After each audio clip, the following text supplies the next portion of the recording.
اور بھوک کی حالت میں کھانا موجود ہے، آدمی نہیں کھاتا اس لیے کہ اللہ تعالیٰ کا حکم نہیں ہے۔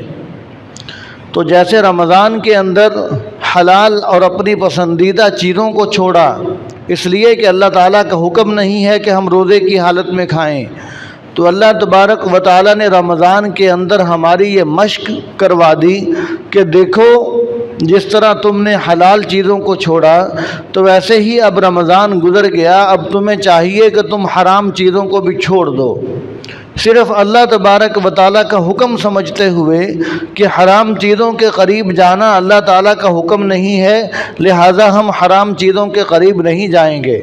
رمضان کے اندر اللہ تبارک و تعالیٰ نے شیطان کو قید رکھا۔ اب رمضان کا مہینہ ختم ہوا تو اللہ تعالیٰ نے شیطان کو آزاد کر دیا،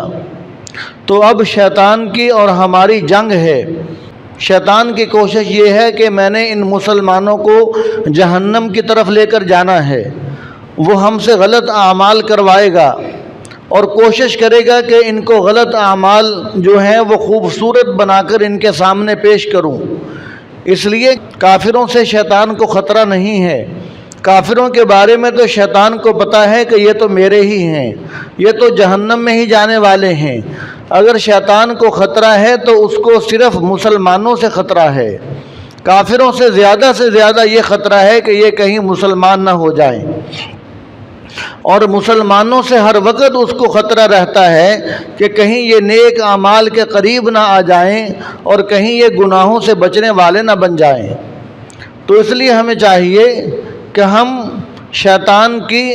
کمر توڑیں، اور جب بھی کوئی نیکی کا موقع آئے تو ہم نیکی کا کام ضرور کرنے والے بنیں، اور کوئی گناہ کا موقع آئے تو ہم اس سے بچیں۔ اب شیطان بد نظری بھی کرواتا ہے، شیطان خوبصورت مناظر جن کی طرف دیکھنا اللہ تعالیٰ نے حرام قرار دیا، غیر محرم عورتوں کو کبھی موبائل کے اندر، کبھی بازار کے اندر، کبھی کسی فنکشن کے اندر شیطان ہمارے سامنے لے کر آئے گا، اور اس کی کوشش یہ ہوگی کہ یہ نظروں کو غلط استعمال کریں، اس لیے کہ جب ان کی نظریں غلط دیکھنے والی بن جائیں گی تو ان کو زنا تک پہنچنا بھی آسان ہو جائے گا۔ اور شیطان جانتا ہے کہ جب ان کی نظر تباہ ہو جائے گی تو ان کی روحانیت ختم ہو جائے گی، ان کے دل سے ایمان کا نور جاتا رہے گا۔ تو اس لیے شیطان کی کوشش ہوگی کہ ان بندوں سے، ان مسلمانوں سے بد نظری کروائی جائے، اور شیطان کی کوشش یہ ہوتی ہے کہ ان سے غیبت کروائی جائے، اس لیے کہ جب یہ غلط بولیں گے تو یہ غلط بولنے کی وجہ سے یہ اپنی نیکیاں دوسرے کو دے بیٹھیں گے اور دوسرے کے گناہ اپنے سر لے لیں گے، تو یہ جو نیکوکار بنا پھرتا ہے یہ غیبت کی وجہ سے یہ جہنم میں بھی جا سکتا ہے، یہ جہنم کے اندر بھی جا سکتا ہے۔ تو اس لیے شیطان کی کوشش ہوتی ہے کہ ان بندوں سے غیبتیں بھی کروائی جائیں، اور زبان کو غلط استعمال کروایا جائے، اور کانوں کو غلط استعمال کروایا جائے۔ ہر جو تمام صورتیں گناہوں کی ہیں وہ تمام صورتوں کے اندر شیطان بندوں کو مبتلا کرنا چاہتا ہے۔ تو رمضان گزرنے کے بعد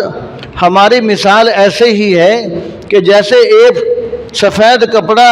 دھوبی سے دھل کے آتا ہے تو ہم اس کی حفاظت کرتے ہیں کہ یہ ابھی دھوبی سے دھل کے آیا ہے، سفید کپڑا ہے، یہ ہم نے پہننا ہے یا ہم نے پہن رکھا ہے، تو ہم اس کو داغوں سے، دھبوں سے ہم بچاتے ہیں،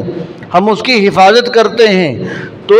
جب رمضان گزرا تو رمضان کے گزرنے کے بعد ہماری مثال بھی ایسے ہی ہے۔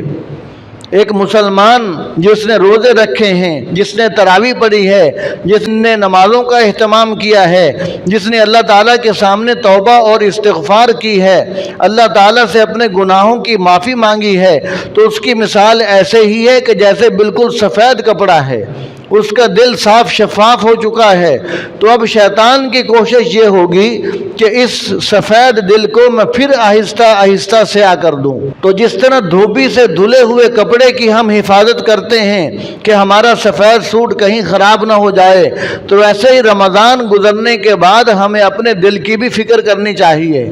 ہمیں اپنی حفاظت کرنی ہوگی کہ کہیں یہ نہ ہو کہ شیطان پھر ہمیں گناہوں کی غلاظتوں کے اندر مبتلا نہ کر دے۔